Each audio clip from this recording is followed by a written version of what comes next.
자, 지금부터 이제 2월 모의고사 문제풀이를 시작해 보도록 하겠습니다. 전범위 모의고사였고요. 한번 살펴볼까요? 실험 집단과 통제 집단을 동질적으로 구별해서 실험을 실시했다. 이렇게 되면 이 동질적이라는 말 때문에 이게 뭐라는 걸 알 수 있어요? 예, 그 진실험법이라는 걸 알 수 있습니다. 그렇게 되면 역사 효과와 성숙 효과의 차이로 인한 영향이 줄어든다 이렇게 되어 있는데, 역사적 효과와 성숙 효과의 차이로 인한 영향이 줄어든다라고 하는 것에 대해서는 조금 의문부호가 있죠. 왜냐면 진실험을 한다는 것은 애시당초에 이제 그 선발 요인을 줄이는 거예요. 선발 요인을 줄이는 건데, 그 다음에 역사 요인이나 성숙 효과가 진행되는 것하고는 일단은 진실험으로 구성한 것이 직접적 연결성이 되는 건 아니에요. 그렇죠? 그러니까 연구를 진행하는 과정에서의 문제거든요. 이 나머지 얘기들은 요거는 그렇잖아요. 연구를 진행하면서 역사 효과나 성숙 효과가 나타나는 거니까. 그죠? 그 다음에 성숙 효과와 선발 효과의 영향이 줄어든다 이렇게 되어 있는데, 선발 효과의 영향이 줄어드는 것은 확실히 맞아요. 그죠? 확실히 맞는 거고요. 그리고 또 이제 성숙 효과 영향이 줄어든다. 이게요. 이렇게는 얘기할 수 있어요. 이렇게까지 이제 1번, 2번이 저렇게 나왔으면, 그러면은 이 얘기는 그러니까 선발 효과를 직접적으로 컨트롤하는 거잖아요. 그런데 나머지에 대해서도 이를테면 선발을 잘해서 여기에서 역사적인 요인의 영향을 받거나 뭐 스스로 성숙해 간다거나 이런 것들을 좀 차단할 수 있게끔 애시당초부터 이게 선별을 좀 잘 해야 되는데, 그럴 때 일단은 양쪽 집단이 동질적이면 역사 요인이 들어와도 영향을 받는 게 똑같은 집단이니까 여기에 영향을 미치는 것과 여기에 영향을 미치는 것의 차이는 별로 안 발생하겠죠. 영향을 받긴 받아도. 그리고 성숙해 갈 때에도 동질적인 집단으로 구성하면, 그러면은 성숙해져 갈 때에도 어떻게 가요? 성숙해져 갈 때에도 비슷한 양상으로 성숙해 가겠지. 그러면 나중에 가서 이 둘을 비교해 보는데 좀 수월한 면은 있겠죠. 이게 그나마 다른 방식으로 했을 때보다는.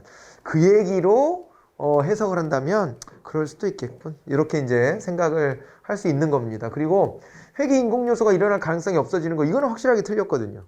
회귀 인공 요소가 나타날 가능성이 없지는 않죠. 저거는 이제 선발 자체를 꼭 잘못해서가 아니에요. 잘못해서가 아니라 선발할 때 그 데이터가 튀는 데이터였던 겁니다. 튀는 데이터. 우리가 항상 이게 조사하는 시점이 언제냐에 따라서, 혹은 또 그 대상자가요, 그때 컨디션, 그때 상황에 따라서 평소와는 다른 결과값을 보여줄 수가 있는 거거든요. 그렇게 보여줬을 때 우연히도 그런 결과를 보고 여기에 이제 실험에 참여를 시킨 겁니다. 그랬는데 내비로 둬도 이런 사람들은 튀는 값이었기 때문에 냅두면은 나중에 원래 값으로 되돌아가는 성질이 있단 말이에요. 원래 값으로. 그렇게 되돌아가는 게 회귀 인공 요소인데, 요거를 차단할 방법은 뚜렷하진 않아요. 저거는 그야말로 튀는 값으로 여기에 들어왔기 때문에. 그죠? 내적 타당성은 높아지죠. 내적 타당도는 높고요. 외적 타당도는 좀 떨어진다. 이렇게 이야기를 했었습니다. 그렇게 답을 찾으셔야 되겠네요. 그리고 PPBS와 ZBB를 비교한 설명 내용 둘 다 총체주의 예산 제도입니다. 그죠? 그런데 PPBS는 개방체제적이고 ZBB는 폐쇄체제적이다. 이렇게 나와 있는데, 둘 다 기본적으로는 그 외부의 어떤 변수나 이런 것들에 대해서 고려하지 않는 폐쇄체제적이다라고 하기에는 이게 좀 이제, 근래의 것들로 이제 넘어온 것들이 있잖아요. 사실은 보면. 그렇게 되기 때문에 저거는, 문제가 좀 있어 보이고, PPBS가 상향적 결정, 그리고 이제, ZBB는 하향적 결정이에요. 이렇게 또 나오면 확실한 답이 또 이번에 보이잖아요. 저기 거꾸로 돼 있어. 그러면 1번은 뭐였지? 이렇게 하고 한번 또 돌아가 보는 거예요.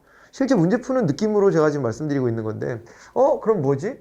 둘 다 시기적으로 봤을 때는 저 폐쇄체제라고 하기는 좀, 그런데, 이런 느낌으로 썼다면 이거 상대적으로 비교를 했다라고 봐야 돼, 이제 그러면. 그죠? 둘을. 상대적으로 비교해 보는데, PPBS 같은 경우에는 어떻습니까? 저거는 전체적으로요, 그 큰 그림이죠. 일종의 큰 그림을 그려서 그거를 반영해내는 방식인데, ZBB는 어떻습니까? ZBB 같은 경우에는 내부에서 의사결정 유닛과 의사결정 패키지가 있잖아요. 그래서 자기네들 안에서의 예산을 짜서 이것을 위로 상향식으로 올리는 거거든요.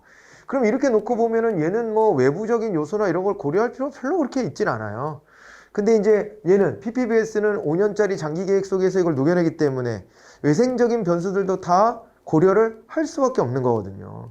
그런 점에 비춰보면은 1번은 그러네. 1번은 개방체제, 1번에서 이제 PPBS가 개방체제, ZBB가 폐쇄체제라고 하는 것은 그런 맥락으로 둘을 상호적으로 비춰보면 얘가 더 개방체제적일 수밖에 없는 것은 또 맞는 얘기는 될 수 있어요.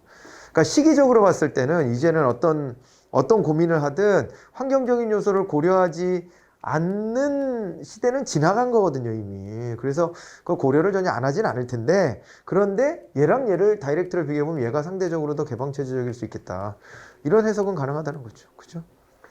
PPBS가 장기적이고 ZB는 단기적입니다. 5년, 1년 이렇게 되죠. 그리고 이제 얘는 기획 중심, 얘는 평가 중심이다 그랬는데 ZBB다 그랬을 때는 왜 평가 중심이란 말을 할 수 있을까 생각해 보면은 감축 관리를 하려고 하는 거잖아요. 그러니까 이제 평가에서 자꾸 이제 줄여내는 거죠. 그 불필요한 작업을 연이어 하지 않겠다는 겁니다. 예.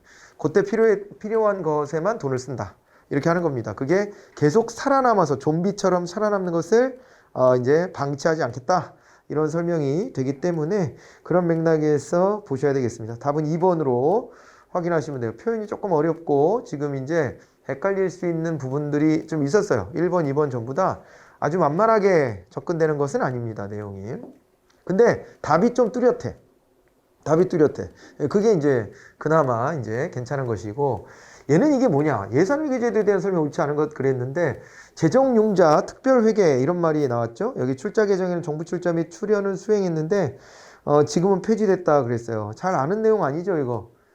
지나가세요, 그냥. 지나가시고, 지금은 폐지됐으면 더 볼 필요는 사실은 별로 없는 건데, 일단은 재정용자 특별회계가 있었구나.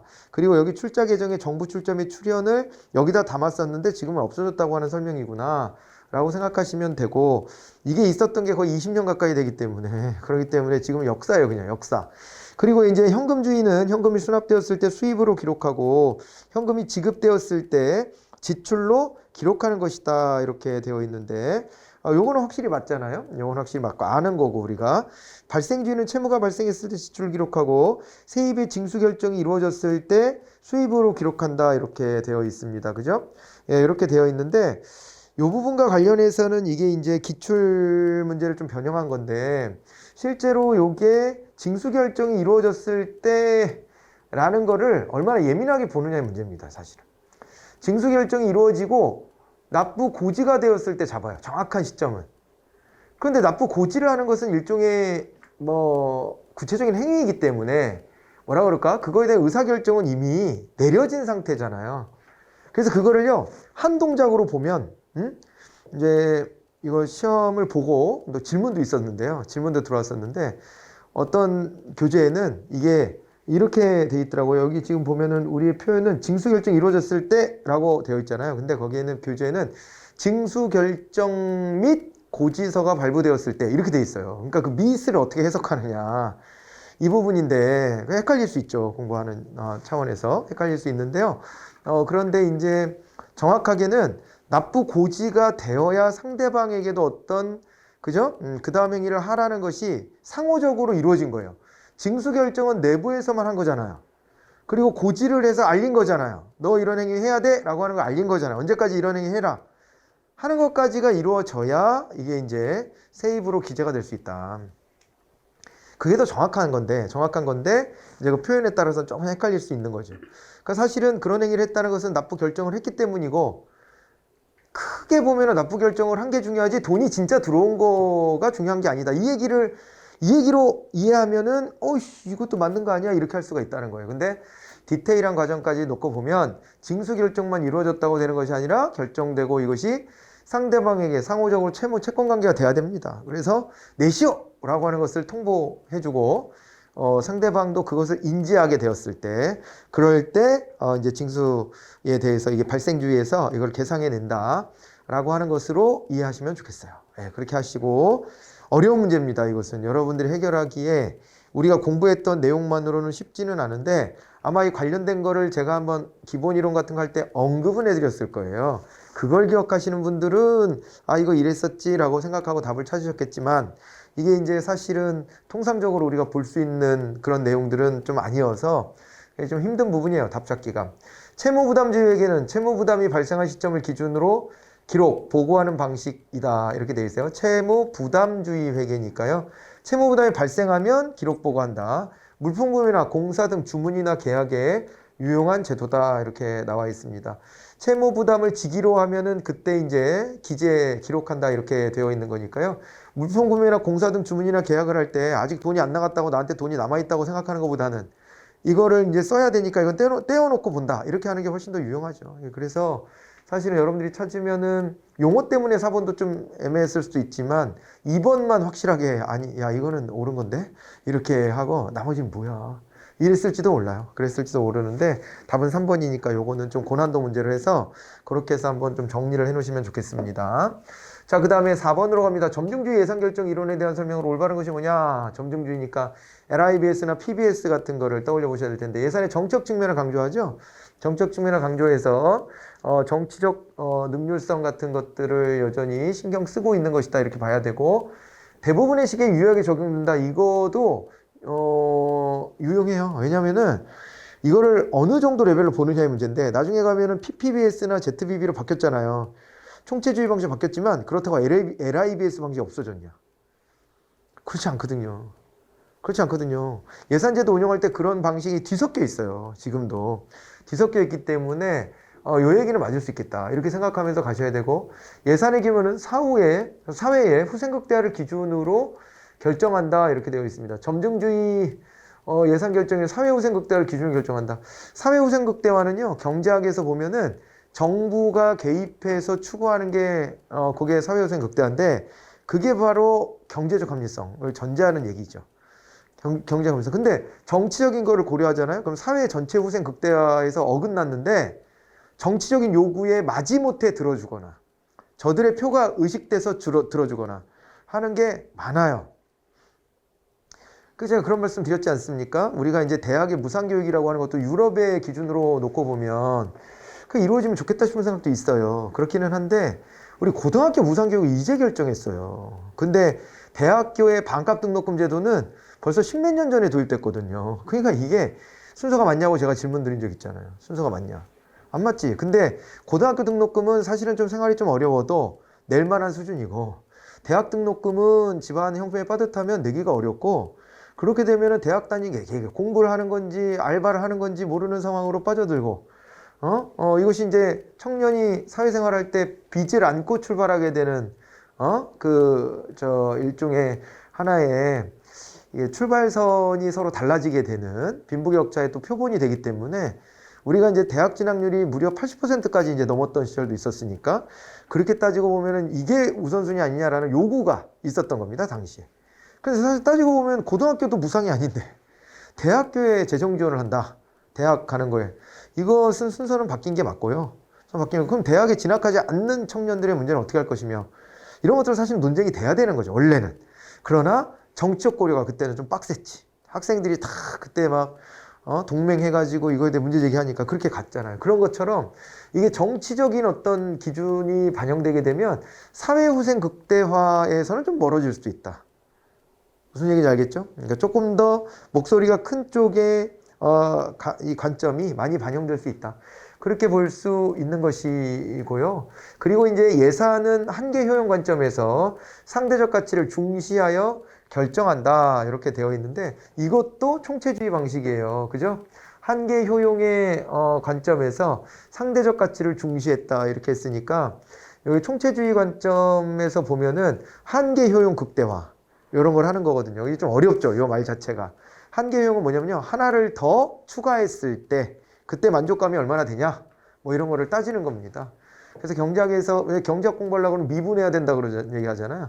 그러니까 왜 그러냐면 이거를 우리가 이제 통계 처리할 때 쪼개서 보거든요. 저 한계 효용이란 개념을 단위를 최대한 쪼개가지고 쪼갰을 때 만족감 변동 관계 같은 것들을 분석하는 겁니다. 그렇게 해야 돼요. 사과를 하나 먹었을 때 만족감, 하나를 더 먹었을 때 만족감 이런 것보다는 사과 한 조각을 먹었을 때 만족감 혹은 사과 1g을 먹었을 때 만족감 이런 식으로 따지면 더 정확해지잖아요.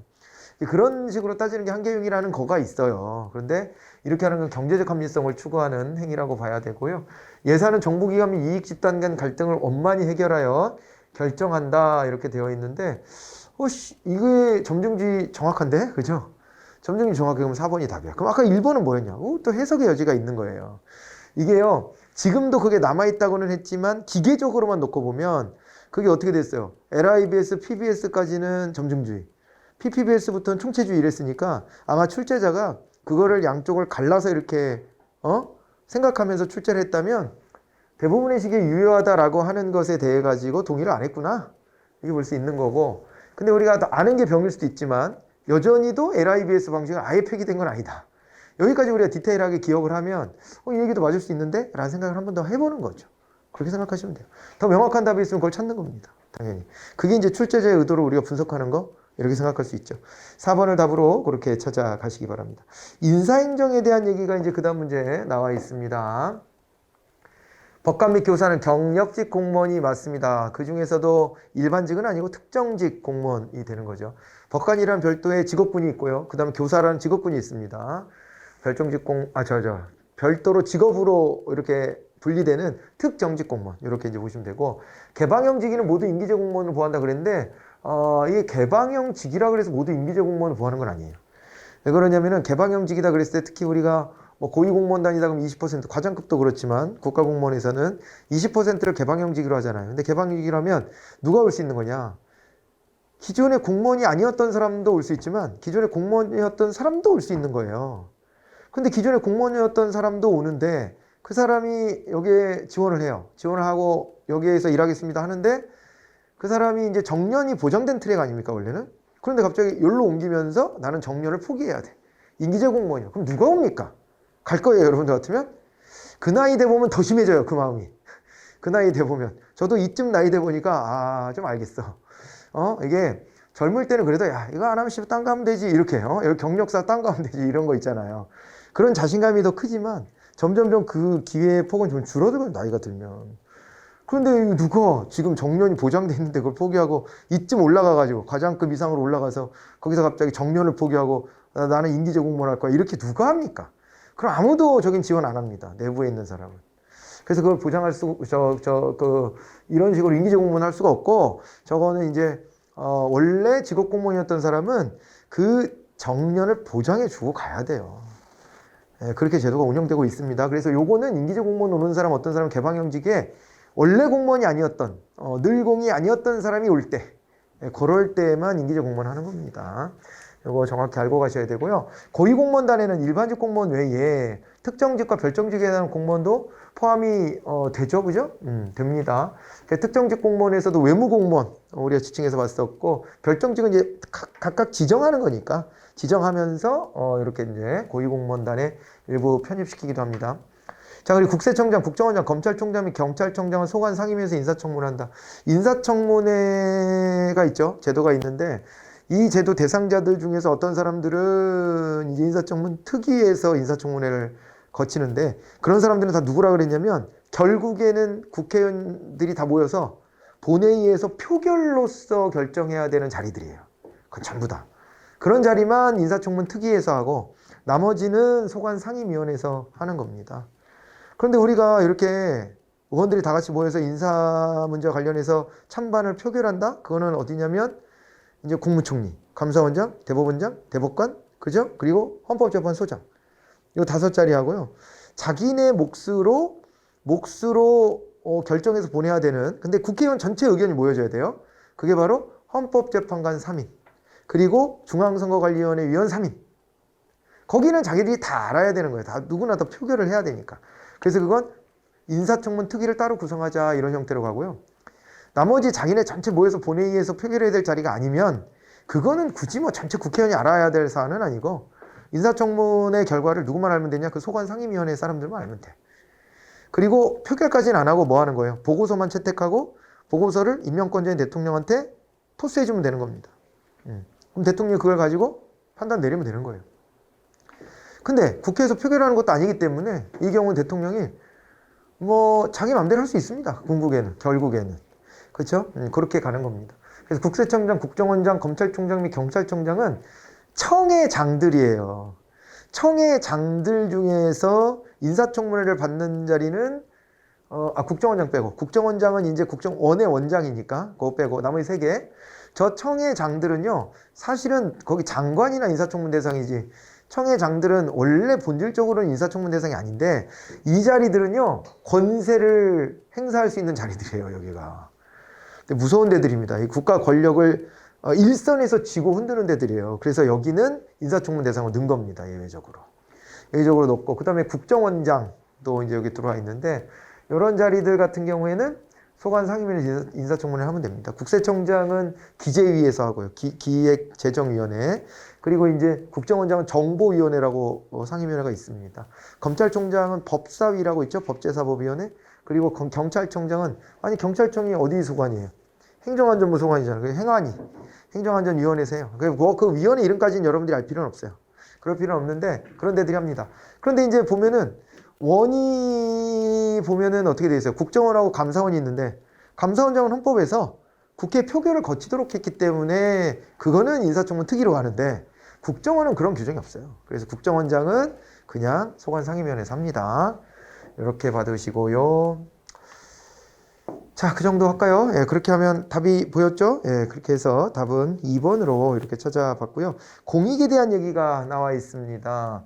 공익에 대한 얘기가 나와 있는데, 공익의 과정설에 따르면 공익은 상대적이고 불확정적인 개념이죠. 왜냐하면 과정설은요, 공익을 합의하는 과정을 중요하게 여기는 거지, 합의된 내용물이 달라질 수 있다라고 보는 거예요. 그때그때 국민들이 원하는 거에 따라, 구성원들이 원하는 거에 따라 달라질 수 있다라고 보기 때문에 공익의 그 산출물은 상대적이고 불확정적이에요.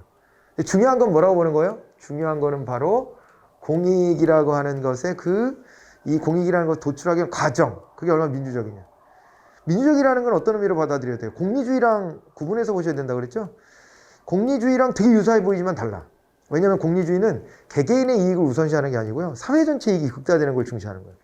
근데 우리가 따르고 있는 민주주의적 방식은 개개인의 이익을 존중하는 게 더 우선인 거예요. 개개인의 이익이 표출될 수 있는 장을 열어주는 게 더 중요한 것이지, 여기가 사회 전체 이익을 극대화한다, 이게 아닙니다. 그런 점에서 차이가 존재하는 거예요. 자, 그렇게 놓고 보시면 되고요. 1번은 맞는데, 그래서 그런 맥락에서 4번이 틀린 겁니다. 이건 과정설이 아니에요. 공리주의는 실체설 쪽에 해당이 되는 겁니다.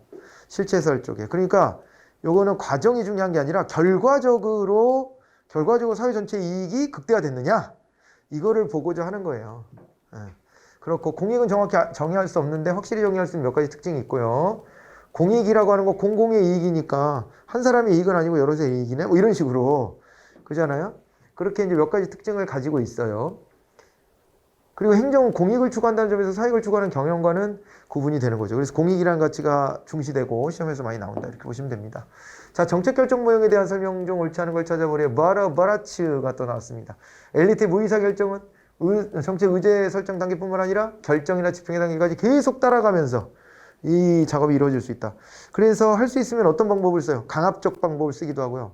그러니까 무시해서 끝나면 그냥 그걸로 넘어가는데, 그게 안 될 때는 겁도 주는 거예요. 니네 자꾸 이런 주장하면 좋지 않아? 겁도 주고, 그 다음에 또 어쩔 때는 또 이제 그들의 요구를 일부 받아들이는 적응적 흡수 같은 것들을 하기도 하고요. 어쩔 때는 준법을 강조하는 거죠. 규칙 절차를 지키시오, 뭐 이렇게 하는 거예요. 너희들은 폭도야, 이런 식으로 하면 이렇게 절차상의 문제 제기를 하는 거예요. 그런 것도 하고 다양한 방법도 쓴다 그랬습니다. 그죠? 벤틀리와 트루만은 정책 과정에서의 참여자적인 정치적 이익 집단론을 제시한 거죠. 그죠? 예, 그래서 집행 과정에 자신들에게 유리한 집행이 이루어지도록 영향을 미치는 것은 물론 공식적 정책평가자의 정책평가에도 영향을 미치려 한다고 주장했다. 각각의 이익 집단은요, 자기네 영향력을 확대하기 위한 노력을 하죠. 그렇지 않나요? 예, 각자의 그 이익 집단이 여론전을 펼치는 겁니다. 여론전을 펼치는 거예요. 여론전. 예, 그렇게 펼치는 것이고요. 그리고 그런 것들은 결국에는 자기네들한테 유리한 방향으로 가게끔 만들어내려고 하는 거잖아요. 그러다 보니까 이런 정책 평가에까지도 영향력을 미치려고 하는 거예요. 그래서 그 정책은 잘못됐어, 이런 것까지 하려고 그러죠. 예를 들면은 정경련 같은 집단은 말입니다. 재벌의 이해관계에 충실한 집단이에요, 사실은. 근데 이익 집단이니까 그런 집단도 있는 거죠. 그런 집단이 있는데, 거기서 이제 발행하는 신문도 있잖아요. 발행하는 신문도 있고 연구소도 있어요. 이런 데들 이렇게 많이 이렇게 인용이 되는데, 거기서는 항상 이제, 그렇죠. 잘 뜯어보면, 거기에 기업에게 불리한 얘기들은 안 나와요. 자기네한테 유리할 수 있는 방향들을 얘기한단 말이에요. 그죠? 그렇게 되고요. 그리고요, 건설 무슨 조합인가? 뭐 그런 데들이 있어. 그런데 그런 데들이 우리나라에서, 국가에서 운영하는 연구소 같은 이름을 가지고 있어. 근데 알고 보면 그게 건설업을 하는 기업들이 출자해서 만든 거야. 그래서 그런 데들은 항상 부동산 공급이 부족하다. 맨날 그 얘기만 해. 실제로 공급이 부족할 수도 있는데, 근데 어찌됐거나 공급이 부족하다고 항상 그래. 그리고 부동산 가격 시장에다 맡겨라. 이렇게. 정부가 규제하면 안 돼. 그런 얘기도 계속해요. 계속해. 그런데 보면 협회 이름만 보면 이게 뭐지? 이 집단이 국가에서 운영하는 건가? 이렇게. 헷갈릴 정도로 이름도 그렇게 줘놓고 막 그래요. 네, 그런 데들도 있고. 그다음 환경단체 같은 데도 이익집단들이 어떻게 합니까? 거긴 시민단체지만 그것도 좀 유사해요. 시민단체도 어떻게 하냐면은, 요렇게 이제, 예를 들어 4대강 사업, 이런 거 있었잖아요. 그럼 4대강 사업에 대해서 정책평가를 감사원이 몇 번씩 했어. 근데 대통령이 바뀔 때마다 또 해봐라. 또 해봐라. 또 해봐라. 그래서 결국에는, 4대강 사업 잘못됐다라고 하는 감사 결과가 나올 때까지 하라고 압박하고. 그래서 결국에는 문재인 정부 와서 잘못됐다고 이제 된 거죠. 이명박 정부 때도 감사해보고, 박근혜 정부 때도 감사해보고 했는데, 그때는 큰 문제가 없는 것처럼 이렇게 나왔다가 진짜 정권이 바뀌고 나니까 그때는 이제 문제가 있었다는 걸로 나와요. 근데 그거의 진위 여부를 우리가 논할 거는 아니고, 제가 논할 자격도 없지만은, 그거를 얘기하려고 하는 게 아니라, 이렇게 이익집단이나 시민단체가 그런 식으로 이제 정책 평가 과정에까지 계속 쫓아다니면서, 그죠? 자기네들이 생각하는 바가 투영될 수 있게끔, 그 기존에 정책이 있는데 마음에 안 드는 정책이 잘못됐다라는 평가를 받을 수 있게끔 그런 이제 작업들도 다 한다는 거죠. 그죠? 그런 거는 분명한 영향력이 있습니다. 앨리슨이 제시한 의사결정 모형 중에 응집성이 낮고 느슨하게 연결된 하위 조직들이 연합한 조직과정 모형은, 이게 이제 회사 모형하고 똑같은 거 아니겠습니까? 그렇게 되는데, 응집성이 낮고, 목표 공유도도 매우 낮은 편이다 이랬는데, 이거는 틀린 얘기입니다. 왜냐면은요, 자꾸 앞에서도 한번 이렇게 유인을 해가지고 뒤에서 또 그 얘기를 했는데, 세 가지 모형 있잖아요. 응집성이 제일 낮은 거는 3번 모형입니다. 정치과정 모형. 정치과정 모형이래. 관료정치 모형. 관료정치 모형이 제일 응집성이 낮아요. 개개인별로 다 차이가 나거든. 그래서 얘는 중간은 갑니다. 중간은. 그렇기 때문에 이런 식으로 표현되면 이거는, 물론 합리 모형에 비하면 이렇다라고 평가할 수 있는 여지는 있으나, 셋을 놓고 봤을 때는 얘를 이렇게 말하진 않거든요. 그래서 이제 이거는 의심하고 보시면 되는 거예요. 엣지온이는 혼합 모형을 통해 합리 모형과 점정 모형의 장점을 결합하고자 했다. 그래서 아주 기본적이고 근본적인 결정은 합리 모형을 따르고, 그 다음에 그게 아니라 구체적인 결정 사안들은, 단기적이고 구체적인 결정은 점정 모형을 따른다. 이렇게 보시면 되는 겁니다. 자, 됐고요. 그 다음에 지방재정제도입니다. 지방교부세는 보통교부세, 특별교부세, 부동산교부세, 그리고 소방안전교부세 구분이 되죠. 보통교부세와 특별교부세 재원은 관세를 포함한 내국세 총액의 10,000분의 1924로 충당이 됩니다. 19.24%로 충당을 해서, 그 할당된 액수의 또 97%는 보통교부세로 가고 3%가 특별교부세로 간다. 근데 특별교부세로 가면 또 그걸 가지고 또 나눕니다. 그 돈을 가지고도 또 나누잖아요. 그죠? 그래서 보통교부세를 할당해 줄 때 그 재정력 지수 같은 거를 가지고 할당을 해주는데, 그때 반영되지 않았던 거가 또 돌출적으로 발생했다든가, 아니면은 재난 같은 거 상황이나 이런 것들이 또 왔다든가, 혹은 또 이제 지자체에 권장할 만한 사업이 있다든가, 혹은 중앙정부하고 연계해서 같이 진행해야 될 사업이 있다든가, 이런 것들을 가지고 각각 또 그 안에서 나눠가지고 또 줍니다. 그죠? 이렇게 해가지고 굉장히 복잡하게 나간다. 이렇게 봐야 되고요. 혹시 몰라서 하나 더 추가해서 말씀드리면, 이게요, 이제 교육과 관련해서도 교부세가 나가요. 교육에 관련된 교부세 나가는데, 그거는 프로테이지가 좀 이거보다는 좀 자주 바뀌어요. 그래서 전에 20.27%였는데 그게 조금 올라가고 막 그랬던 것 같아요. 제가 보니까. 그런 것도 따로 있어요. 그리고 교부세 비중이 아무튼, 그래서 합쳐서 보면 내국세로 거둔 것에서 이런 식으로 교부세를 합치면 거의 반은 집행하라고 지방에다 다 내려주는 거예요. 이렇게. 그 교육 항목도 따로 있고요. 이렇게 또 일반 지자체한테 내려주는 것도 있고, 그런 식으로 해서 나눠줘요. 이게 엄청난 액수를 그런 식으로 나눠줍니다. 절반 가까이죠. 절반 가까이라고 할까요? 한 40%? 40%선? 네, 이 정도는 다 이제 이렇게 내려보내요. 근데 그것만 있는 것도 아니잖아. 이것도 있고 이것도 있으니까, 사실은 보면은 상당한 액수, 절반 가까이 내려간다라고 봐야 되죠. 국고보조금은 위임사무의 집행을 위해서 이제 중앙정부가 각 지방자치 할당하는 재원이다. 국고보조금은 그렇게 봐야 된다 그랬죠. 국고보조금은 중앙정부가 결정한 일에 대해서 지방자치단체가 집행해줘야 됩니다. 원래 중앙행정조직의 말단에 집행조직을 떼어서 각 지역별로 집행조직이 있는 걸 떼어서 지방자치를 하는 성격이 있기 때문에 그렇기 때문에 여기 이제 중앙정부가 결정한 내용에 대해서는 중앙정부의 재원으로 줘야죠. 이게 국고보조금이고 지방자치단체 재원 중 자주재원이 차지하는 비중은 재정 자립도로 확인할 수 있다 이렇게 나와 있는데 요거는 맞는 거죠. 그러니까 전체 재원 중에서 이제 어떻게 되는 거예요? 재정 자립도는요 자주재원의 비중으로 따져요. 재정 자주도는 오히려 거기선 일반 재원의 비중으로 따지잖아요. 특정 재원 빼고. 그러면 이제 뭐가 틀린 거냐? 요게 틀린 거였죠. 관세를 포함하니 틀린 겁니다. 이 내국세에서 이렇게 계산하는 거라 아까 제가 말로는 그렇게 했잖아요. 그러니까 내국세 총액의 19.24%지 관세를 포함한 모든 국세에서 그렇게 하는 건 아니에요. 비중이. 그래서 그 관세를 포함한이라는 부분이 잘못된 것으로 확인하시면 됩니다. 그렇게 답을 구해보고요. 정책의 구성 요소, 3대 요소다 그랬을 때는 정책 목표와 정책 수단, 그리고 이제 정책의 대상 집단 이렇게 이제 놓고 보고요. 네 가지로 볼 때는 하나를 더 추가할 때 정책 결정자를 이제 포함하기도 합니다. 정책의 효과성이라고 하는 것은 여기서 이제 빠져야 될 부분으로 보시면은 되겠죠. 자, 그렇게 하시고 그 다음에 이제 10번 문제로 갑니다. 자, 이제 직위분류제 장단점에 대한 설명을 옳게 하는 게 뭐냐 그랬습니다. 직무를 중심으로 직위를 분류한다. 직위분류제는 어떻게 하는 거예요? 직무를 먼저 나눠놓고 그 직무에 맞는 사람을 갖다 끼워 넣는 방식. 그런데 우리가 이제 계급제다 그랬을 때는 사람을 먼저 뽑아놓고 그 사람한테 맞는 직무가 무엇일지 고민해서 나눠주는 방식. 이거 완전히 다릅니다. 접근법이. 자, 행정의 전문성 확보에 이제 유리하다라고 했는데 유리해요, 불리해요? 맞아요? 직무를 기준으로 직위를 분류합니다. 그죠? 직위를 분류하고 그리고 이제 행정의 전문성 확보에 유리하다 그랬는데 어때요? 행정의 전문성 확보. 아무래도 이거는 행정의 전문성에서는 스페셜리스트, 그죠? 가장 유리하다 이렇게 봅니다. 물론 여기서의 전문성은 좀 과업적 전문성을 말하는 것이긴 하죠. 그러긴 한데 이런 전문성 확보에는 유리하고요. 인적 자원 관리와 활용이 융통성이 있고 탄력적이어서 관리자의 리더십을 확보할 수 있다 이렇게 나와 있는데 인적 자원의 관리와 활용이 융통성이 있고 탄력적이어서 관리자의 리더십을 확보할 수 있다. 요거는 어디에서 하는 얘기예요? 인적자원 관리 활용과 융통성이 있는 계급제에서 하는 얘기죠. 계급제에서는 사람을 뽑아놓고 이 사람한테 일을 맡기는 방식이라 그 일이 필요가 없어지면 너 일로 와봐. 너 거기 있지 말고 일로 가서 일해. 라고 하는 것이고 그래서 이걸 뺐다 넣었다 이렇게 할 수 있어가지고 관리자 리더십 확보하는 데 좋은 수단이 된다.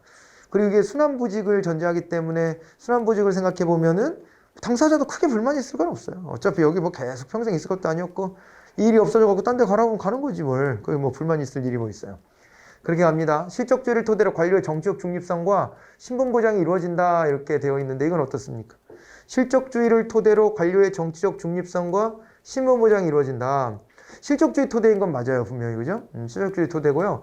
관료의 정치적 중립성과 신분보장이 이루어지나요? 이루어지는 거예요. 그러니까 왜냐하면 이건 뭐랑 비교해야 되냐면 그 전에가 역관제잖아요. 역관제가 정당 충성도에 따라가는 것이기 때문에 그렇기 때문에 어때요? 정당 충성도를 따라가다 보면 정치적 중립성이 없고 그리고 정치적 이유 때문에 사람을 막 자르기도 해. 그러는 건데 그거 못하게 하려고 실적주의로 넘어온 거잖아요. 그래서 여기서 또 정치적 중립성 신분보장이 이루어지는데 다만 이제 머릿속에서 자꾸 맴도는 건 이거죠. 계급제보다는 못할 수도 있지 않냐 이런 생각은 드는 거지. 그거는. 왜냐하면 계급제는 직업공무원제를 전제하기 때문에 직업공무원제랑 결합됐을 때는 신분보장이 진짜 왓다로 이루어지는 거예요. 왓다로. 제가 그래서 그 얘기 했잖아요. 대한민국의 장관은 굉장히 높은 자리고 할 수 있는 일도 많은 것으로 보이긴 하지만 내부 구성원들을 단속할 때 방법이 없대요. 유일한 방법은 뭐밖에 없냐면은 인사 배치, 그죠? 이 자리를 어디에 줄 것이냐. 요것만 관여를 한다는 거예요. 그러니까 나머지 이 사람이 내 말을 안 들었을 때 어떻게 할 수 있는 방법이 없대. 전보 발령밖에 없다는 거예요. 전보 발령밖에. 근데 요즘에는 전보 발령 같은 것도 잘못 내면 그럼 보복성 인사다 그래 막 언론에 나오고 그럼 또 시끄러워지면 난리나. 그러니까 그런 것도 못 하겠고 그죠? 응? 그러니까 이게 수단이 잘 없다는 거예요. 실제로는 말을 안 듣기로 작정한 사람한테는 어떻게 할 방법이 잘 없다는 거예요. 그게 왜 그러냐? 우리가 직업공무원이니까 자를 수가 없잖아. 그게 이제 신분보장에 왔다는데 얘네도 정치적인 이유로 자를 순 없어. 그거는 사유가 안 돼. 그래서 얘네도 신분보장은 이루어진다고 보는 거예요.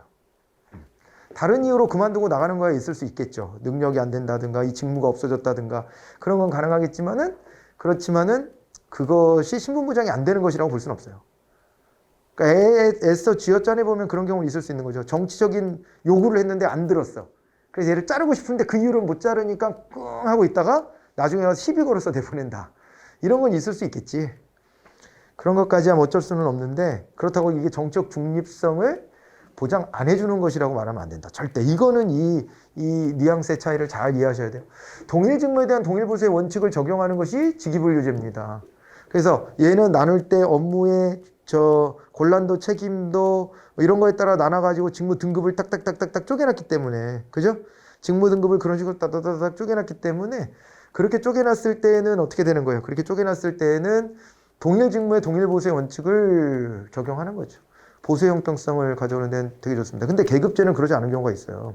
예전에 그런 얘기 들어보셨나? 학교 같은 데에서요, 나이가 많은 선생님이 있어. 교장 선생님도 아니야. 교장 선생님은 나이가 많아 보여. 정년퇴직 직전이야. 그런 선생님 있는 경우 있죠. 근데 그런 선생님이 월급 제일 많이 받아간다고. 하느니 교장 선생님이 훨씬 더 스트레스 받는 일을 많이 할 거 아니에요. 그러지만은 그런 보직도 없는데 짬밥이 장난 아닌 거예요. 짬밥이 장난 아니어가지고 퇴직을 얼마 안 앞둔 이 선생님들 지금도 그 기조는 유지가 되죠. 그래서 이렇게 호봉제를 반영하면 그러면은 하는 일은 이제 좀 널널하지만 월급은 제일 많이 받아가. 이런 단계가 있을 수 있죠. 그런 단계가. 그렇죠? 자, 이제 그래서 거기서는 보수 형평성이 좀 떨어진다 이렇게 얘기하는 거예요. 그렇게 나눠서 보시면 되겠습니다. 근데 사실은 모르겠어. 그런 시기도 올 거라고 기대하기 때문에 또 내가 박봉에 엄청난 스트레스를 받는 일을 할 때에도 견디는 거거든요. 인생 전체를 놓고 퉁쳐주는 거지. 퉁쳐주는 거지. 이걸 꼭 불합리하다라고 말할 수 있나 싶은 생각을 좀 들긴 해요. 이런 사람은 억울한 거지. 근데 또 빡세게 일하다가 그만두고 나갔어. 그러면 그 혜택은 못 보고 이런 사람이 있으니까 그럴 때는 이런 말 할 수가 있죠. 보수 형평성이 무너졌다 이럴 수 있지만 전체가 다 정년까지 다 밟고 나간다면 다 나름은 뭐 그렇게 그죠? 돈 조금 받고도 빡세게 일할 때도 있었지만 나중에 또 대우받을 때도 오고 뭐 그렇게 되면 퉁쳐지는 건데 어쨌건 이런 평가는 내립니다. 그렇게 받으시고요. 그 다음에 11번으로 갑니다. 정책 종결의 원인이 아닌 게 뭐냐 이렇게 되어 있습니다. 정책을 임의로 변경하면은 정책 종결이 됩니까? 임의로 정책을 내가 내 마음대로 바꿨잖아. 그런데 그게 정책 종결이 된다라고 볼 수 있을까요? 그거는 좀 어려워요. 왜냐면요. 정책을 누군가 임의로 변경했다는 얘기는 여기 조직을 유지하겠다는 거랑 되게 유사한 거예요. 종결 안 하고 쭉 가겠다는 거잖아요, 지금. 뭔가 다른 방향으로 가겠다. 이렇게 하는 거예요. 조직을 한번 만들어 놓으면 그 조직은 좀비가 된다고 그랬잖아요. 안 없어지려고 그래요. 내버려 두면. 절대 안 없어지려고 그래요. 왜냐면 거기 이해 관계가 얽히잖아요. 그렇기 때문에 그 자리가 없어졌을 때 내가 돌아갈 때도 잘 없고, 자리 경쟁해야 되고, 그러면은요, 이 자리가 하나 더 있는 게 낫지. 공무원 전체적으로 다. 그러다 보니까 이 공무원 조직이 이거 웬만하면 유지하려고 합니다.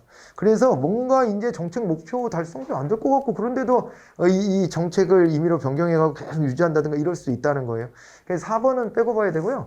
정통성이 상실되면 정책 종결이 될 수 있다. 그 정책의 이제 그 정통성이 상실됐다. 더 이상은 그 정책은 낡은 방식이어서 더 이상은 우리에게 필요하지 않다. 뭐 이런 것들이 있을 수 있잖아요. 그렇죠? 예전에는 경제 성장을 위해서 필요한 일이었는데 지금은 이제 환경 보존의 가치가 더 커지니까 더 이상 그러면 안 된다든가 이런 거. 그죠? 예를 들면 그런 게 뭐가 있을까요? 댐 건설 사업 같은 거 있잖아요. 우리나라의 과거에는요, 댐 짓는 사업에 국토교통부 같은 데 있잖아요. 이런 데 혈안이 돼 있었죠, 옛날에. 그래갖고요, 홍수 한번 나면은 갑자기 서랍에 넣어놨던 그 계획안을 다시 끄집어내가지고 갑자기 브리핑을 하고 그래. 그래서 이 홍수 대책을 우리가 마련해봤습니다. 그러면서 예전에 갖고 있던 계획인데 조금씩 수정해가면서 계속 여론전을 하는 거예요. 그렇게 해야 댐도 짓고 그러면 인력도 더 필요하고 그러면 또 재정도 더 많이 따오고 이렇게 되는 거니까. 그죠? 그렇게 해왔었는데 지금은 그런 얘기 못 들어보시죠? 못 들어보는 이유가 낡은 방식이에요. 댐을 더 짓겠다 그러면요, 옛날의 여론하고 지금의 여론은 확 다를 거예요. 지금은 다른 방식은 없냐? 이렇게 되는 거고요. 그리고 국민들이 너무 많이 알게 됐어.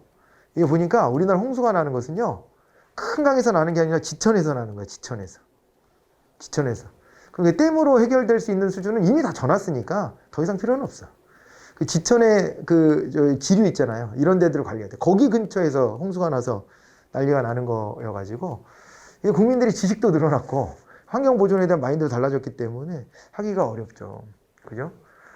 어디까지 보존하느냐는 또 논란거리긴 하지만 아무튼 그런 힘들은 있잖아요. 그런 예로 한번 생각해 보면 됩니다. 그리고 또 이제 조직의 위축 및 취약 뭐 이렇게 되면 꾸준히 저 문제 제기를 할 수 있는 조직이 이제 사그라들었기 때문에 정책 종결이 되고 환경에 엔트로피가 있다. 그럼 환경이 기존의 우리 조직이나 정책의 방향 흔드는 거죠. 엔트로피라고 하는 건 흔드는 힘이잖아요. 그렇게 되기 때문에 정책이 종결될 수도 있다. 이렇게는 보여지죠. 4번이 답이었습니다. 이건 뭐냐 그랬는데요. 이게 각 데이터 간의 상관관계를 인공지능 기법으로 이제 자동적으로 알려주는 기법이고, 그리고 또 이제 과거에는 알지 못했지만 축적된 데이터 속에서 유도된 새로운 데이터 모델을 발견해서 새로운 전략적 정보를 추출해내는 정보 추출 및 지식 발견 기법이다. 잘 모르겠지만 일단은 인트라넷이나 엑스트라넷은 아니야. 그잖아. 인트라넷은 뭐예요? 사내망 같은 거예요. 조직 내에서 관리하는 망 이렇게 보시면 되는 거죠.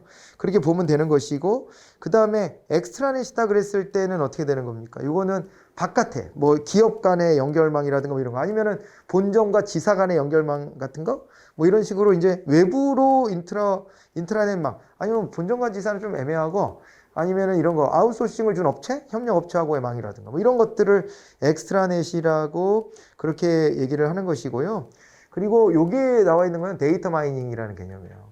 데이터 마이닝. 그리고 이 데이터 마이닝을 할 때 그때 그거를 담아내는 틀이 데이터 웨어하우스 이렇게 개념이 되는데, 이걸 왜 제가 한번 소개를 해봤냐면요, 이런 식의 공격이 들어올 수 있어요. 이게 여기 우리 전자정보 파트에서는요, 이런 식으로요, 뭔가 우리가 낯선 용어야, 이쪽에 밥을 먹는 사람이 아니면 잘 못 들어봤을 만한 이런 용어 같은 것들을 가져다가 요거를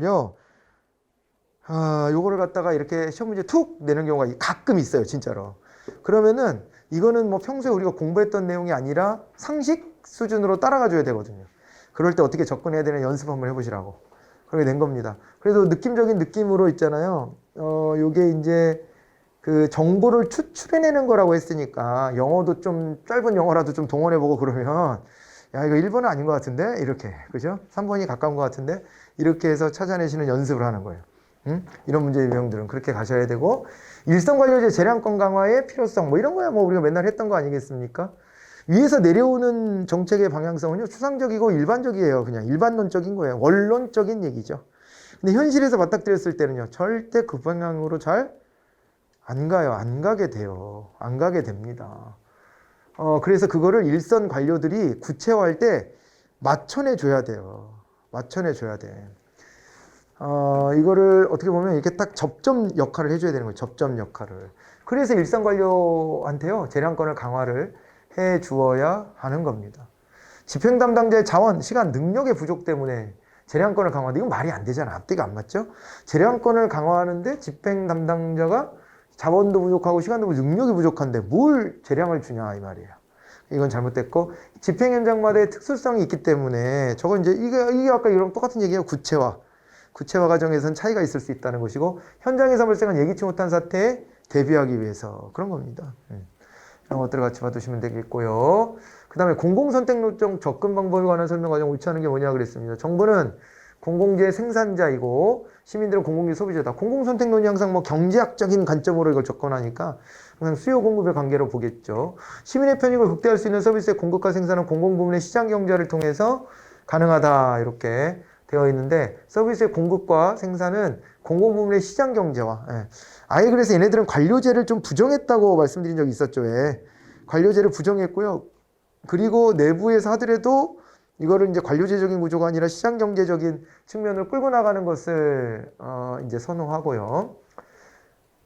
공공서비스를 공급하는 전통적인 관료제는 시민의 요구에 민감하게 반응하는 제도적 정책 아니에요. 관료제 부정한다니까요. 그래서 이런 문제도 예전에 우리 같이 봤었는데 기억나요? 뭘 봤었냐면, 관료제를 겁내 욕하는 관점으로 공공선택론하고 그 다음에 NPM을 놓고 보는 거예요. 근데 둘 중에 어떤 게 더 관료제를 더 많이 욕하나? 이렇게 놓고 보면 뭐가 더 많이 욕하는 거라 그랬어요? 공공선택론이에요. 얘네들은 관료제를 부정합니다. 그런데 NPM은 부정하진 않아. 관료조직이 제발 좀 경영조직처럼만 좀 해라. 이렇게 요구하지 부정하진 않아. 얘네들은 관료제 자체를 부정하는 경향이 있어. 응? 시장주의자들이 그렇지 뭐. 그 맨날 작은 정부 얘기하잖아요. 작은 정부. 작은 정부, 그죠? 모든 정책에서 다 작은 정부 얘기하지 않아요? 다 시장의 원리에 맞게 돌아가야 된다. 그 얘기를 자꾸 반복하는데, 그럼 지금 유토피아가 와도 진작 왔어야 되는 거거든, 사실은. 그러니까 정부 규제를 지나치게 싫어하는 경향이 있어요. 지나치게 싫어하는 경우. 뭐든지 한쪽으로만 쏠리면 단점도 같이 커지잖아요. 근데도 불구하고 지나치게 그런 경향이 있지. 역사적으로도 그건 실패했기 때문에 정부 개입을 용인합니다. 그래서 뭐든 지나치면 안 좋은 거예요. 그 정부 개입을 또 옹호하는 사람들 중에 너무 또 지나치게 정부에 의존하는 그것도 안 좋은 거죠. 그것도 물론 정부 실패가 있기 때문에 안 좋은 거예요. 그래서 그 절충점을 잘 모색해야 되는데 또 이들은 시장 경제를 얘기하는 사람들은 무조건 정부 개입을 싫어합니다. 관료 조직 자체 부정하지 이거가 공존하는 거라고 생각하진 않아. 그래서 필수 공공재 영역으로만 자꾸 몰아넣어놓고 관료 조직을 나머지는 개입하지 마. 이런 식으로 선언해요. 방법론적 개체주의 입장에 따라 분석의 기본 단위는 개인이다 그랬는데요. 맞는 얘기죠? 경제학적인 베이스가 이런 거잖아요. 각자가 다 지 욕망을 최대화하기 위해서 노력하다 보면 사회 전체적으로 어떻게 된다는 거예요. 사회 전체적으로 아름다운 결과가 나오는 거죠. 사회 전체적으로 능률성이 극대화된다 이렇게 보는 거예요. 어때요? 여러분들 동의해요? 안 해요? 해요, 안 해요? 그건 뭐 개인차가 있습니다. 개인차가 있는데 어느 만큼 그걸 신뢰하느냐의 차이는 분명히 좀 있는 건데 전제 조건이 많은 건 사실이에요. 아무튼 이제 그런 논리를 경제학에서 만들어내기 위해서 깔아놓은 전제 조건이 비현실적인 전제 조건이 많아요. 그러니까 관료제도 이상적인 형태로 막 이렇게 그리면 현실에서는 그렇게 잘 안 되는데 모든 게 다 만병통치약처럼 돌아가잖아요. 그런 것처럼 얘도 그래. 경제학 논리가. 그래서 그대로만 되면 좋겠지만은 그렇게 되기가 좀 어려운데 전부 다 자기의 이기적인 욕심만을 채우기 위해서 경쟁하면은요 부작용이 있죠. 당연히 이제 사회적으로 소외받는 사람도 생겨나고 뭐 그런 사람들의 문제가 있는데 그거는 관심을 안 갖거든요. 아예 관심 안 갖는 거예요. 자본주의 시장경제에서는 소외된 사람의 문제는 경쟁에 의해서 밀렸다고만 생각하지 그들의 삶에 대해서 뒤돌아보는 여유는 없어. 그런 문제도 가지고 있죠. 그런 차원에서 논쟁이 생기는 것이죠. 근데 아무튼 얘는 경제학 베이스니까 다 이거예요. 이런 식으로 그냥 접근하는 거예요. 그리고 자 지나갑니다. 주인 대리인 이론도 나왔습니다. 이것도 뭐 맥락이 닿아요. 왜냐하면 둘 다 신제도주의. 근데 그 중에서도 합리적 선택 신제도주의에 들어가고 또 한편으로는 뭐로도 같이 묶어서 얘기했었냐면 우리의 환경이 정책에 미치는 영향. 이거 놓고 봤을 때 상생경제 자전공 했잖아요. 그럴 때 상생경 그게 이제 조직 경제학 이론. 그랬을 때 그게 그 안에 포함되는 게 이런 이론들이거든요. 주인 대리인 이론, 뭐 거래 비용 이론, 공공선택 이론 이런 것들을. 그래서 그 맥락을 연결해서 보시면 돼요. 연결해서 보시면 되는데 이거는요 비경제적 요인의 고려를 소홀히 한다는 비판을 받는다. 이렇게 나왔고 주인 대리인 이론이 그리고 이제 신공공관리론의 이론적 토대를 제공한다. 이런 얘기도 나왔고 그리고 또요 대리인의 자율권을 강화하는 것이 대리인의 도덕적 해이에 대한 최선의 해결책이다. 이렇게 했는데 요거는 틀린 거죠. 도덕적 해이가 있을 땐 통제할 수밖에 없는 거예요. 그런 것이지 자율권을 더 강화하면 도덕적 해이는 더 벌어지죠. 그렇죠? 더 벌어지는 거고 대리인의 기회주의적 행동으로 인해서 역선택과 도덕적 해이 문제가 발생된다. 이런 겁니다. 그래서 이게 사실은 이제 이렇게도 얘기해요. 제가 이렇게는 나눠드렸었죠. 도덕적 해이는 대리인이 그리고 역선택은 주인이 그런 식으로 나눠드리기도 했잖아요. 그렇게도 나누는데요. 또 한편으로는 이렇게도 하기도 해요. 역선택은 감추어진 특성 때문에 발생하고요. 요거는 도덕적 해이는 감추어진 행동 때문에 발생한다. 이렇게 분석하기도 해요. 그러니까 이게 도덕적 해이 한번 해보세요. 감추어진 행동. 다 해드려. 내가 다 할 수 있어요. 감추어진 행동. 그런데 그 다음에 그렇게 행동하지 않아. 이게 일종의 감추어진 행동이거든요. 그죠? 그리고 어떤 상품이나 대상의 특성 때문에 나타나는 게 역선택이다. 이렇게 분류를 하기도 합니다. 그렇게 분류해서 더 잘 찾아지는 경우도 있고요. 아니면은 먼저 우리가 공부했던 것처럼 야, 주인은 역선택, 대리인은 도덕적 해이. 이렇게 해서 잘 찾아지는 경우도 있어요. 근데 안 되는 경우가 이런 거죠. 예를 들면 우리가 보험 가입할 때요. 보험 가입할 때 내가 지금 여기 배가 너무 아파. 아픈데 보험 가입할 때 나 멀쩡해요. 나 되게 건강해. 이러고 보험 가입해. 그럼 여기서 고객이 누구예요? 보험을 가입한 사람이거든. 가입한 사람인데 이 사람이 뭘 한 거예요, 지금? 이 사람이요. 자기의 몸의 상태를 솔직하게 말하지 않은 감추어진 행동을 한 거예요. 그잖아요. 그럴 때 그걸 또 도덕적 해이라고 구분하거든요. 그럴 때는 이게 이제 그런 보험 가입 같은 거에서는 이게 주인 대리인의 입장, 기존에 우리가 공부했던 입장과 좀 다르게 해석해 줘야 돼. 이게. 도덕적 해이를 저지르는 게 거기선 대리인이 아니라 주인이야. 그러니까 이 상품을 이용하려는 사람이 자기 정보를 숨기고 고지의 의무라 그러거든요. 고지의 의무를 다 지키지 않고 숨기고 나 안 아파요. 그러고 가입하는 거예요. 그리고 가입하고 얼마 이제 효력이 발생하면 갑자기 아이고 그거 쓰러지는 거지. 이렇게 하려는 경향이 있단 말이에요. 아니면은 보험 사기를 치려고 마음을 먹고, 그죠? 보험에 가입한 다음에 가가지고 지나가는 차에 갑자기 팔을 탁 치고 아이고 팔 부러졌네 이런다거나 이런 보험 사기 있잖아요. 그런 사람들이 도덕적 해이라고 얘기가 또 되거든요.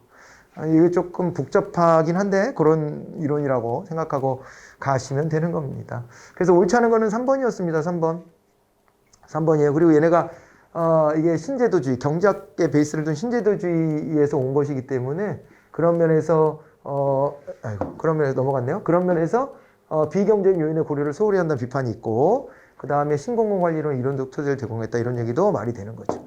됐고요. 지나갑니다. 이제 공공서비스의 성과지표와 예시가 바르게 연결된 게 뭐냐 이렇게 되어 있어요.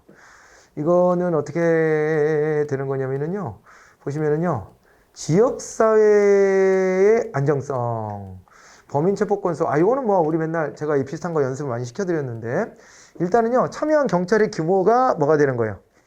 참여한 경찰의 규모가 그것이 바로 이제 투입이겠죠. 투입이고 그 다음에 산출은요. 범인을 얼마나 체포했냐 이런 거예요. 그게 이제 범인 체포 건수. 그리고 우리가 성과를 냈다라고 얘기할 때 결과가 나왔다, 성과를 냈다. 그게 범죄율 감소입니다. 그리고 이걸로 인한 임팩트. 최종적인 영향은 지역사회가 안정을 되찾았어요. 여기까지 가는 거예요. 우리가 이제 성과 측정을 한다 그러니 범죄율의 감소 이런 걸로 이제 체크를 할 수가 있는 거죠. 이게 됐죠? 그러면은 이게 투입이 디귿이고 그리고 리을이 결과이니까 리을이 결과이니까 그죠? 이렇게 하면 1번이네. 그죠? 영향 산출 투입 결과 1번을 답으로 찾아가시면 되고요. 그 다음에 인센티브 제도예요. 인센티브 제도. 그 인센티브를 어떻게 설계하느냐에 따라 가지고 그래가지고 이 사람들의 행동 거지가 다 달라집니다. 여러분들이 나중에 리더가 되면 인센티브 구조 설계를 고민을 많이 잘 하시면 돼요. 사람들 거기에 따라 움직이게 되어 있어요. 그래서 이게 막연하게 사람들이 바뀌어야 돼 이렇게 기대하는 것은 이건 좀 이기적인 발상입니다. 이기적인 발상이에요. 왜냐면 그 사람들도 자기네가 제일 편한 방식을 고수하려고 할 거거든요. 그럴 때 인센티브를 줘서라도 움직여야 되는 거예요. 그 인센티브는 물론 물질적인 것만 포함되냐 그렇지는 않습니다. 비물질적인 것들까지도 포함이 되죠. 자, 이제 그래서 정부도 많은 고민을 하고 있어요. 많은 고민하고 성과 보너스는 탁월한 성과를 거둔 구성원에게 금전적 보상을 지급하는 것이고, 제한상 제도는 조직의 자원을 절약할 수 있는 우수한 제한을 구성원에게 인센티브를 제공할 수 있는 제도고, 행태 보상 제도는 기관장이나 관리층이 권장하는 특정 행동에 대해서 인센티브를 제공한다. 종업원 인정 제도는 조직에 대한 특수한 기여를 인정해서 금전적 보상을 제공한다 이렇게 나와 있는데, 여러분들이 알고 있는 거 조금 애매하겠지만 4번이 답이에요. 종업원 인정 제도라고 하는 게 비금전적인 요게 이제 인정을 해주는 거예요. 말 그대로 인정감을 받는 거 있잖아요. 그거를 주는 겁니다. 그래서 왜 기업에 가보면 이런 거 하잖아요. 이달의 사원, 뭐 이런 거 있잖아. 이달의 우수 사원, 뭐 이런 거 해주고. 물론 거기에다가 금전적인 것도 같이 얹어주는 경우가 많죠. 포상도 좀 해주고 이러기도 하는데, 그건 포상의 의미보다도 돈 얼마 받는 것보다도 내가 일 잘하고 있다는 인정을 받고 있는 거. 동료들로부터. 혹은 뭐 상관으로부터. 이런 것들이 주는 만족감이 또 있습니다. 그죠? 그래서 이제 그런 거를 활용하는 방식이라고 생각하시면 돼요. 알겠죠? 자, 그렇게 하고 18번입니다. 공공관리론과 뉴 거버넌스론에 관한 설명 중 가장 옳지 않은 게 뭐냐 그랬습니다. 이 둘은 비교하는 문제가 많이 나오죠. 신공공관리론이 결과에 초점을 두고 있는데 비해서 뉴 거버넌스론은 과정에 초점을 둔다. 이거는 맞는 얘기네요. 왜냐면은 상대적인 거니까. 얘도 결과에 신경 써. 뉴 거버넌스. 그렇지만은 이게 얼마나 참여가 많이 이루어지느냐. 이거 중요하게 여기지 않습니까? 네트워크를 구성하고 네트워크에 참여하느냐. 이거를 이제 중요하게 보는 것이고, 신공공관리론이 조직 간 관계에 초점을 두고 있는 데 비해서 뉴 거버넌스로는 조직 내 관계에 초점을 둔다. 이렇게 돼 있는데, 이건 아닌 것 같죠? 이건 아닌 거죠. 왜냐하면 신공공관리론은 자기네 조직 내에서 얼마나 기업가적인 행동을 하느냐, 이걸 끌어내려고 하는데 관심이 있고, 뉴 거버넌스로는요, 정부 조직 말고도 바깥의 시장, 그리고 또 하나 뭐가 있어요? 뿐만 아니라 시민사회, 이런 데하고 연계하는 걸 되게 중시하잖아요. 그죠? 그렇게 가기 때문에 조직 간 관계에 초점을 두는 것이 뉴 거버넌스가. 2번이 답이 됐네요. 신공관리론 시장과 경쟁 및 소비자들의 개별적 선택에 의한 조정에 초점을 두고 있는 데 비해서 뉴 거버넌스는 신뢰, 협조, 상호 의존 등에 의한 조정에 초점을 둔다. 이렇게 되어 있습니다. 자, 그래서 신공공관리는 시장과 경쟁 및 소비자들의 개별적 선택에 의한 조정에 초점을 두고 있다. 됐죠, 그죠? 네, 그런데 뉴 거버넌스로는 뿐만 아니라 시민사회도 주체로 들어와서 서로 신뢰하고 협조하는 속에서 이게 서로 이 조화로움을 추구하는 거, 이런 경향들이 훨씬 더 이제 강해지죠. 신공공관리론이 부문 간 경쟁에 초점을 두고 있어요. 여긴 경쟁이에요. 근데 여긴 협력이죠. 협력이에요. 부문 간 경쟁의 원리. 그래서 그런 얘기 하는 거죠. 우리 교육이 잘못됐다. 이런 얘기를 하는 게 기업이 하는 얘기 있잖아요. 다른 데서 하는 얘기 말고. 뭐 진보적인 성향 가진 사람들은 우리 교육이 잘못됐으니까 대안교육으로 가자. 이런 얘기까지 하잖아요. 근데 그거는 사실은 나중에 이를 걱정은 많이 안 하는 거라는 비판도 있어요. 그러니까 지금 현실을 그냥 도외시하고, 그리고 이제 가장 좋은 교육이 뭐냐, 이것만 생각하는 거잖아요. 근데 그런 것도 물론 그런 운동도 있지만, 그거 말고 왜 기업이나 이런 데 있잖아요. 기업이나 이런 데에서 요즘에 쓸만한 인재가 없다. 우리 교육이 그걸 못 키워낸다. 이럴 때 그때 중요한 포인트 중에 하나가 이거예요. 우리는 계속 경쟁만 시키지 않아요? 경쟁을 시키잖아요. 그래, 남보다 내가 더 잘난 거. 그래, 남한테 정보 공유 안 하고 나만 이렇게 툭 튀어나와가지고, 그죠? 쟤보다 내가 나아요 하는 거를 인정받고 싶어 하는 게, 이게 어릴 때부터 체내화되어 있어요. 그런데 앞으로는 융합사회라면서. 그잖아요. 앞으로는 융합사회로 간다고 그러는데, 그런 사회에서는요, 지 혼자 아이디어를 내봤자, 이건 뭐라고 해야 되나? 튀어봐야 부처님 손바닥이라 해야 되나? 뭐라고 비유해야 되나, 이거. 어찌됐거나 지금은요, 융합형 인재가 필요한데, 혼자 융합형 인재가 되는 것보다 주변 사람들하고 각자의 능력이 다른 사람들하고 이렇게 결합해내는 능력이 진짜 중요한 거예요. 혼자서 튀어봐야 얼마나 튈 수 있겠어. 사람의 능력이라는 게 개발이 돼봐야 어디까지 가겠습니까, 그게.